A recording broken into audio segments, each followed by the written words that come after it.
Welcome to class. Today we'll discuss another very important life process. In fact, this process is the source of all your energy. It is respiration. In this session, we'll try to cover these points.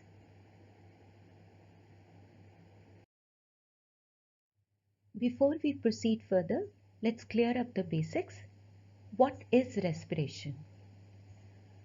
Respiration is burning or oxidation of food in living organisms to release energy. Oxidation requires oxygen. So respiration mostly needs oxygen. All living organisms need energy to stay alive. So all of them, without exception, perform respiration. Respiration is one of those housekeeping jobs that needs to be done whether you are awake or asleep, working or just lying idle. Now, is respiration same as breathing? Take a deep breath. Inhale and now let it out. Exhale. Did you notice your breathing? Yes. But respiration?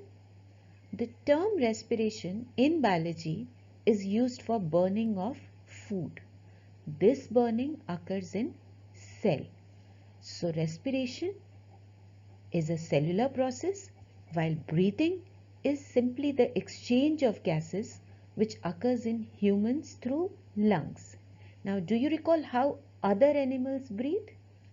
Fishes, earthworms, plants. Now, one final point. Carbon dioxide is released during respiration. We'll try to do this through an activity. Now, we'll do an activity to show that carbon dioxide is produced during respiration. You can see two test tubes here. The test tube on the left contains lime water. You can see that this lime water is clearly, but when carbon dioxide is introduced into this test tube, the lime water turns milky.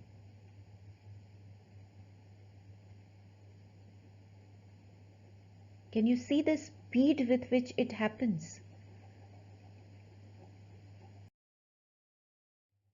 Now, for the experiment, we'll take two setups, one in which we inject air using a syringe, that is the setup A, and another where we breathe out air from our mouth, that is the setup B. In which of these cases do you think lime water would turn milky faster? Now I give you a hint. Air contains 0.04% of carbon dioxide, while the carbon dioxide in the air that we breathe out is 4.0%. Now can you tell me which tube, A or B, will turn milky faster? Type your answer in the comments. Perform a similar experiment for plants as well. For this you will have to take germinating seeds in a flask, seal the flask, but before sealing pass a bent tube through the flask and into a beaker containing lime water. Now when germinating seeds start to respire, they will produce carbon dioxide, and this carbon dioxide passes into the lime water, and as a result you will see that gradually this lime water turns milky. Now I have two questions for you. Why we have taken a germinating seed and not plants?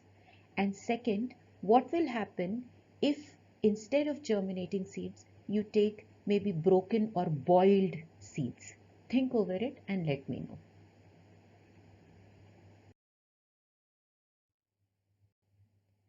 Now the big question. Why does an organism perform respiration? We just finished nutrition. Why do we eat food? We eat food for energy. Food is like a fuel for our body, just as petrol is for our cars and bikes. You burn petrol to run your car. Same way, we need food which is burned to produce energy so that our body can function properly. Now in nutrition we studied that during digestion, food is broken down into simplest particles and is absorbed by the blood vessels. This is then transported to our cells. This process of taking up of food particles by cells is known as assimilation. A quick recall. You remember the cell? There used to be inside the cell the cytoplasm and also the powerhouse, the mitochondria. Now these are the two areas where food is burned to produce energy. And this burning of food is known as respiration. Like all burning, in respiration too, oxygen is required. But there is a small problem in that too. Now, to understand that problem, we'll understand respiration a bit in more detail. Now, the raw material for respiration is the simplest carbohydrate, that is the glucose. The process occurs in cells as we just discussed, but it's not a one-step process. In fact, it can be divided into multiple steps. Remember the problem? So first part of the process occurs in cytoplasm, and this does not require oxygen. Also, it occurs in all organisms. It is one of the rare universal process of biology.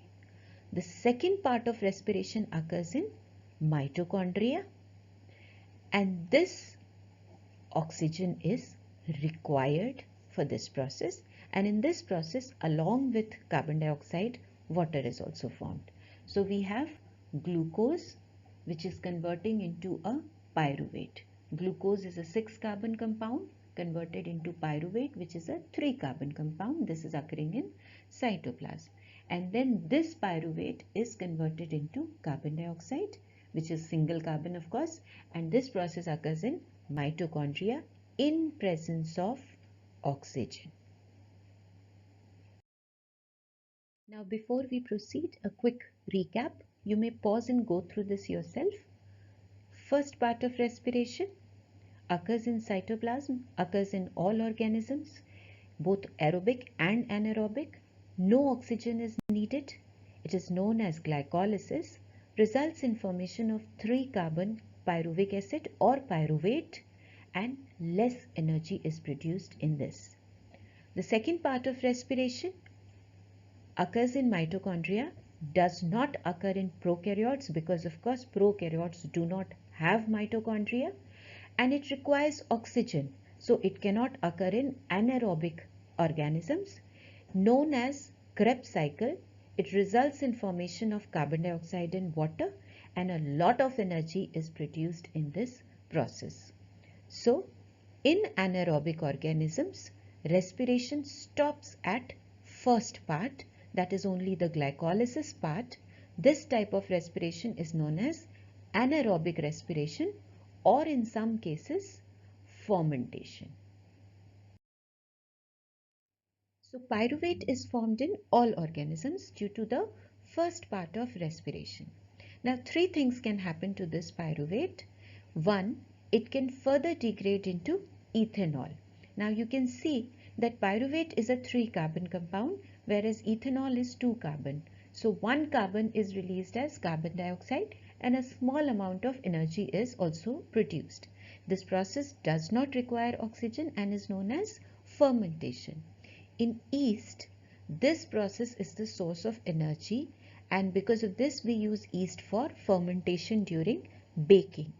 Do you know yeast produces so much acid that it dies due to acidic pH created by its own ethanol? The second option is, in our muscles, pyruvate is converted to lactic acid. 3-carbon pyruvate, 3-carbon lactic acid, so no CO2 produced. When does this happen? When we exercise, we need more energy. Sometimes our blood is not able to supply oxygen as fast as energy is required in our muscles. Our muscles become too fast for our oxygen supply. In such cases, our muscles start producing energy without oxygen, that is anaerobically. This leads to accumulation of lactic acid in our muscles. We get to know of it when our muscles feel stiff due to lactic acid. Have you experienced anything similar? How to get rid of muscle soreness due to lactic acid? Do some slow movements of affected muscles to gradually burn out the lactic acid. Finally, in our cells, mitochondria. It completely burns the pyruvate to carbon dioxide, water, and lots of energy is produced. This energy is produced in form of packets known as ATP. Do you recall the full form of ATP? Now, just a little bit of energy comparison. Glycolysis produces only 2 ATPs, while the overall process of glycolysis along with this aerobic part of the respiration occurring in mitochondria produces 36 ATP. So you can see how much more energy is produced by mitochondria. Now these are a few takeaway points from this session. You can pause and go through them. And these are your questions for practice so that you can test your knowledge and understanding of the topics covered in this session. Hope you enjoyed and learned something new. Take care. Bye-bye.